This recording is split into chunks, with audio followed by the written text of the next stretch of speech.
Bom dia, espero que você esteja bem, espero que Deus te ilumine. Nós estamos começando o estudo, e esse é o primeiro estudo desta lição aqui.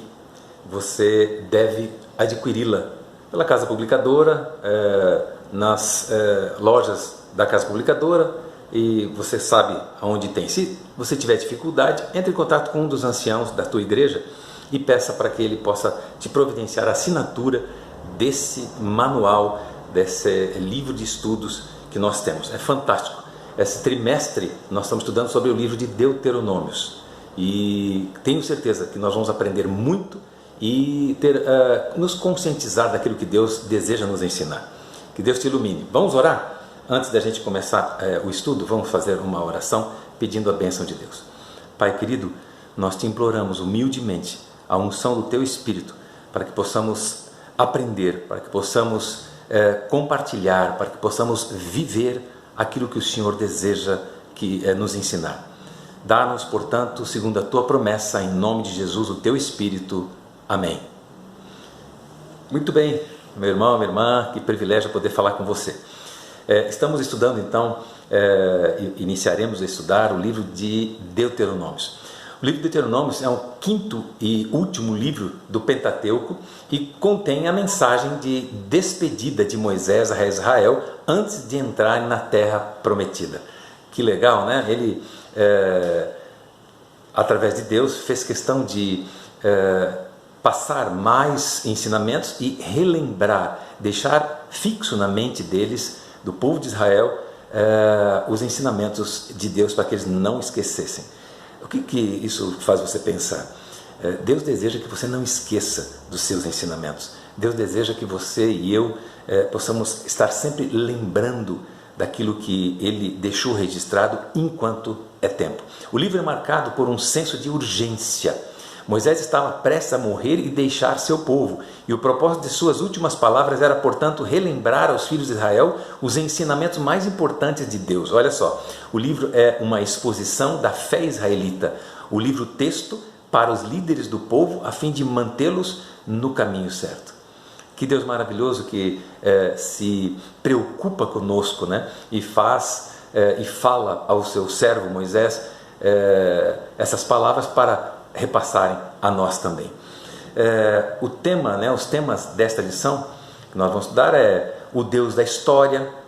Quando Moisés se dirigiu ao povo, ele relembrou os eventos da história passados, quando Deus os salvou da escravidão, os tirou do Egito e os conduziu em meio à adversidade do deserto. Que Deus maravilhoso, com a nuvem de dia, com a nuvem de fogo à noite, né? Abrindo o mar para eles passarem. Coisas fantásticas aconteceram ali. Então Deus ele gosta de registrar essa história para que nós não esqueçamos de quem Ele é e de quem nós somos, de como nós somos dependentes dEle.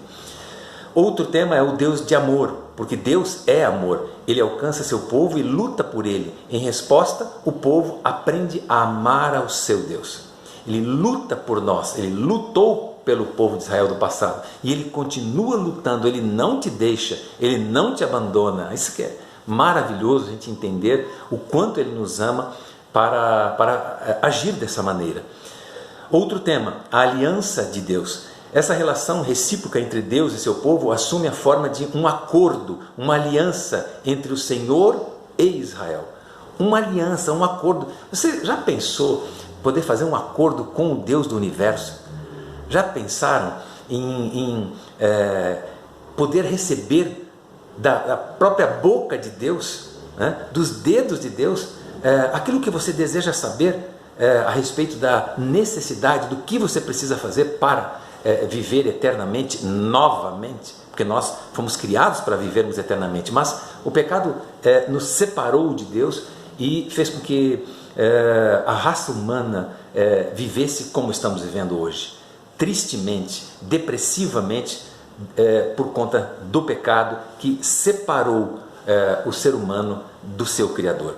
Outro tema fundamental é o povo de Deus. Israel é o povo da aliança. Acabamos de dizer, de forma alguma essa designação sugere que ele era superior aos outros povos. Não é essa. Essa é a intenção. Essa aliança iniciada com Abraão implica a santidade de Israel e seu compromisso por meio do amor e do temor a Deus e da obediência aos seus mandamentos. Ou seja, a responsabilidade do povo de Deus é muito maior por conta de ter uma aliança com o Deus da criação, o Deus Criador. A nossa responsabilidade por termos o conhecimento é muito maior. Portanto, meu querido irmão, minha querida irmã, lembre-se disso. Você é protegido, você é guiado, você é abençoado, mas você tem que passar essas bênçãos para outras pessoas também. Que Deus te ilumine para isso, né? Eu gostaria de fazer mais uma oração com você por conta do momento que estamos vivendo, da história dessa pandemia. E ontem eu tive o privilégio de falar com um amigo meu que está se recuperando, passou por momentos dificílimos. Nesse interim também, infelizmente, descobriu um câncer na bexiga e no intestino. E ele passou por uma cirurgia de 6 horas. E eu peço a você que ore comigo agora por essas pessoas que precisam do auxílio, do apoio, do carinho e da assistência de Deus. Pai maravilhoso, que privilégio podemos saber quem somos e quem Tu és. Que privilégio poder saber da Tua palavra que nos remete à história, mostrando que todas as coisas estão sob as Tuas mãos. Que privilégio, Senhor, é poder entender e poder passar isso para outras pessoas. Por favor, hoje, durante toda essa semana, capacita-nos para entender a Tua palavra e ensina-nos, Senhor, a viver conforme a Tua vontade, obedientes aos Teus mandamentos, pelo poder e pela justiça de Jesus, pelo Teu Espírito. Amém. Que bom, né? A gente poder cedinho, agora ainda são 7 horas, 7 e pouquinho, e eu gosto de levantar bem cedo para fazer esses estudos, né? Vamos lá, vamos para os comentários aqui. Deuteronômio é um endereçado a todo Israel, está em Deuteronômio 1:1, você pode ver lá. Expressão que se refere à totalidade do povo pouco antes da entrada na terra prometida. O apóstolo Paulo usa a mesma expressão em um sentido escatológico para se referir à totalidade dos salvos. E assim, ele diz, todo Israel será salvo. Romanos 11:26. Embora a expressão todo Israel na oração de Daniel possa se referir ao povo exilado em Babilônia, sugerindo a esperança de restauração, é claro que tem, né, e existe um escopo universalista, abrangendo tanto os de perto como os de longe também. Você pode ler isso lá em Daniel, capítulo 9, verso 7. Muito bem, Deuteronômios, esse livro fantástico, né? A reputação da escrita dele é de Moisés. O título do livro deriva da tradução grega, Septuaginta, de uma frase de Deuteronômios 17 e 18. Leia lá, uma cópia desta lei, que significa literalmente uma segunda apresentação, isto é, uma repetição desta lei. A palavra hebraica para lei é Torá, que em sentido jurídico se refere a algo mais abrangente do que a nossa palavra lei. Significa também ensino, no sentido geral do termo, e inclui todas as instruções divinas. A frase, uma cópia desta lei, descreve de fato o conteúdo do livro. Está em Deuteronômio 28, 61, 29 e 21. Não apenas por ser a repetição da lei originalmente dada a Moisés no Sinai, mas porque é uma revisão dos ensinamentos divinos. É importante observar que o título hebraico do livro, Debarim, palavras significa, ou são estas as palavras, Deuteronômio 1, refere-se às palavras proféticas de Moisés, abre aspas, segundo tudo que o Senhor lhe havia ordenado a respeito deles, Deuteronômio 1:3.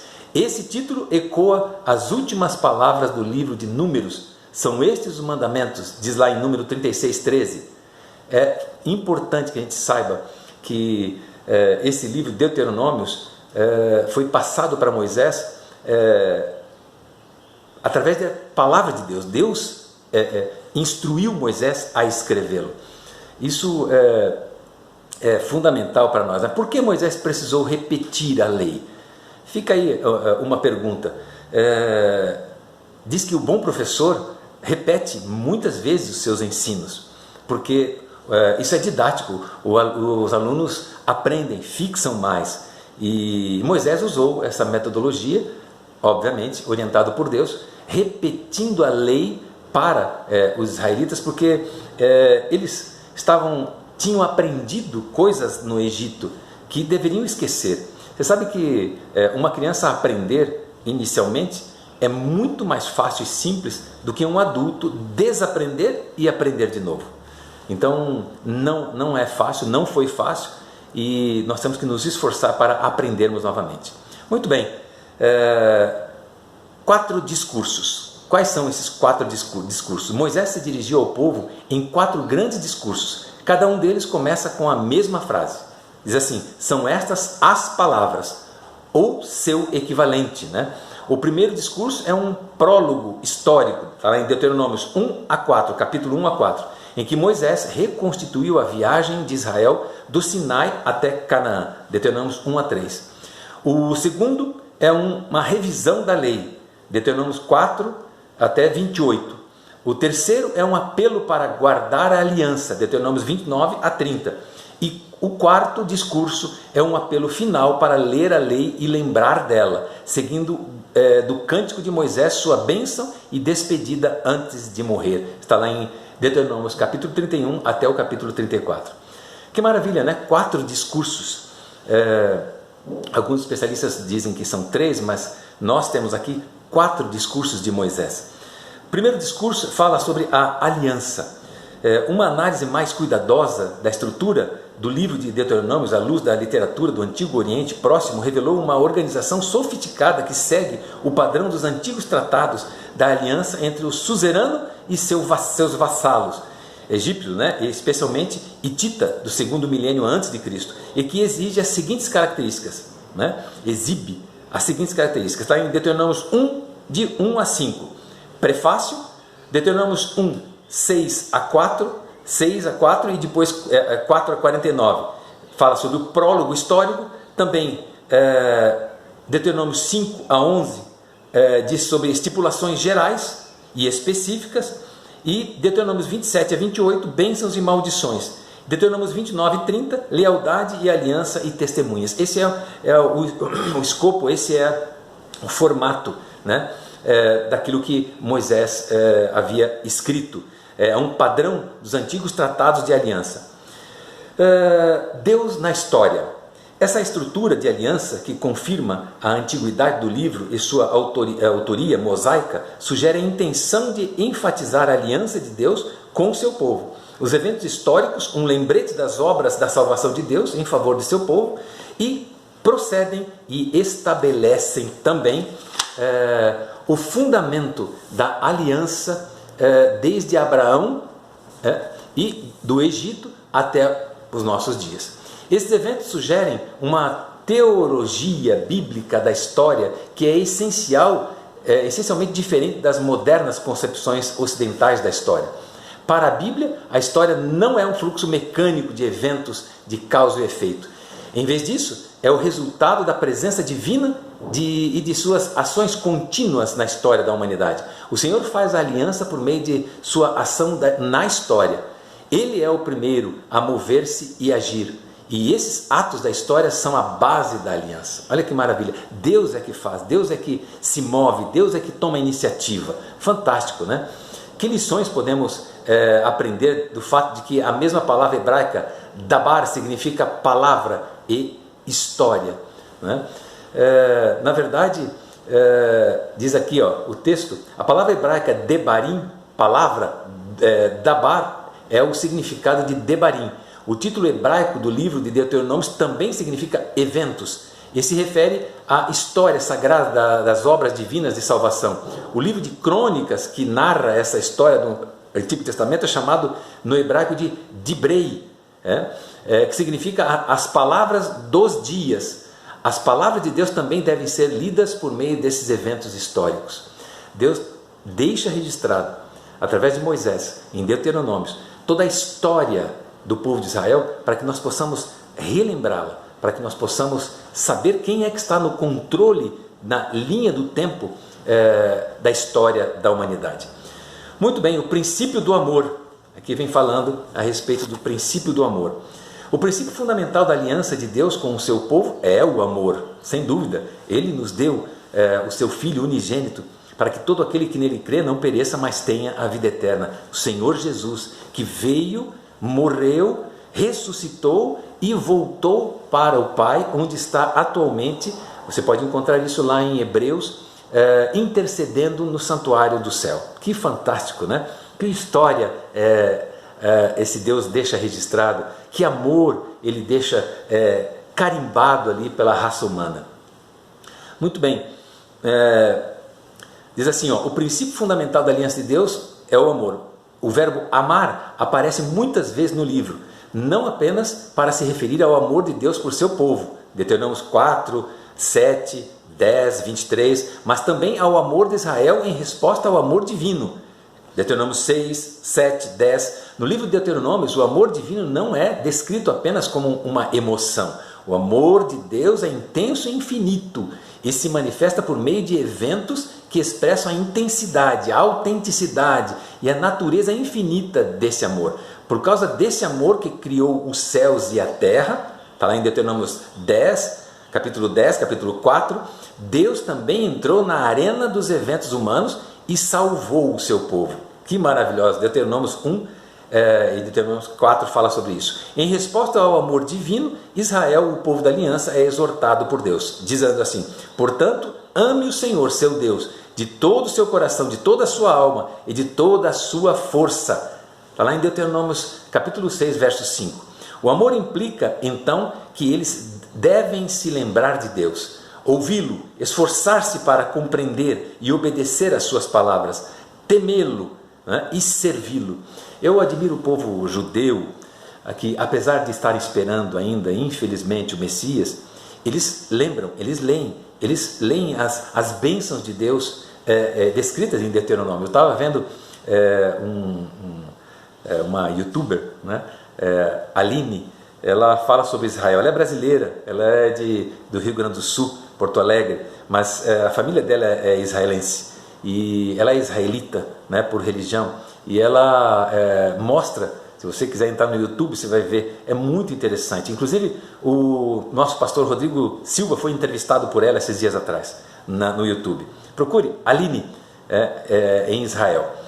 Muito bem, o princípio do amor. Outro tema é apelo ao estudo. O livro de Deuteronômio é um apelo para se estudar e ensinar as palavras de Deus, e tem sido estimado nas comunidades judaicas e cristãs como um dos mais importantes de seus escritos sagrados. Olha aí que eu disse para vocês. É o livro que contém o Shema Israel, escute Israel. Deuteronômio 6,4 fala sobre isso, que moldou a identidade religiosa judaica, e também um dos livros do Antigo Testamento mais presentes no Novo Testamento, onde é citado por 80 vezes no Novo Testamento. É um dos livros mais importantes da Bíblia, de relevância para o povo de Deus no fim dos tempos, quando estão prestes a entrar na terra prometida que o Senhor lhes preparou. Está em João 14, 2. Esse é o livro que nós precisamos estudar, porque nos remete ao povo de Israel um pouquinho antes de entrar na terra prometida. O livro de Deuteronômio deve ser estudado cuidadosamente pelos que vivem na terra hoje, diz Ellen White, né? E aí faz algumas considerações, algumas perguntas. Por que o estudo da Bíblia deve ser um componente importante na vida espiritual dos adventistas do sétimo dia? Encontre na Bíblia exemplos de pessoas que enfatizam o valor do estudo como um dever religioso. Sem dúvida nenhuma nós precisamos, porque sem conhecimento não existe defesa contra o poder do mal. O Espírito Santo vai te ajudar, vai nos ajudar, está nos ajudando, mas você tem que fazer a sua parte. Nós precisamos estudar, nós precisamos colocar, introjetar na nossa mente, né? Fixar em nossa mente os ensinos e o amor e a justiça desse Deus maravilhoso e todas as providências que Ele está tomando e vai tomar para a nossa salvação. Finalizando esse pequeno esboço da lição, diz assim, não basta ouvir e estudar a palavra de Deus, temos que viver de acordo com o que ouvimos e entendemos. Como viver? Se você e eu somos pecadores, unicamente pelo poder do Espírito Santo, unicamente. Quando criança, Jacques Duncan ouviu de seu rabino uma lenda sobre um homem que entrou com um trompete milagroso no mercado. O vendedor se gabou de suas qualidades mágicas. Esse trompete, disse ele, tem um poder maravilhoso. Disse o vendedor, se você o tocar, o fogo será imediatamente dominado. Assim que o homem chegou em casa, quis testar o poder do instrumento, ele colocou fogo em sua casa e começou a tocar o trompete. Quanto mais tocava, mais o fogo crescia e queimava a casa. O homem ficou furioso com a pessoa que lhe vendeu o trompete e correu de volta ao mercado para reclamar. O vendedor explicou que a função do trompete não era apagar o fogo, mas alertar as pessoas que, ao avistarem o fogo, viriam apagá-lo. Então, nós precisamos tocar o trompete. Nós precisamos avisar as pessoas que o fogo está muito próximo. Não por medo, mas fundamentalmente porque nós temos um Deus de amor. Nós temos um Deus que se preocupa conosco. Nós temos um Deus presente, onipotente, onipresente. Um Deus que tudo vê, um Deus que nos ama e que prometeu nos salvar. Uma das diferenças mais importantes entre Deus e o ser humano é que quando Deus fala, as coisas acontecem. É importante que nós saibamos que Deus ele é um Deus realmente fiel. Nós vemos nos carros, caminhões, nas paralamas de caminhões, Deus é fiel. Eu fico perguntando sempre, Deus sempre foi fiel, mas será que nós somos fiéis a Deus? Meu querido irmão, minha querida irmã, que Deus te ilumine, que Deus te abençoe, que Deus te dê o poder do Espírito Santo para que você possa estudar, ter vontade, peça coragem, peça determinação a Deus para que você possa estudar a palavra dele e possa também aprender aquilo que for necessário para repassar a todos aqueles que você ama, para que sejam salvos também. Esse é o nosso papel. Que Deus te ilumine. Uma boa semana.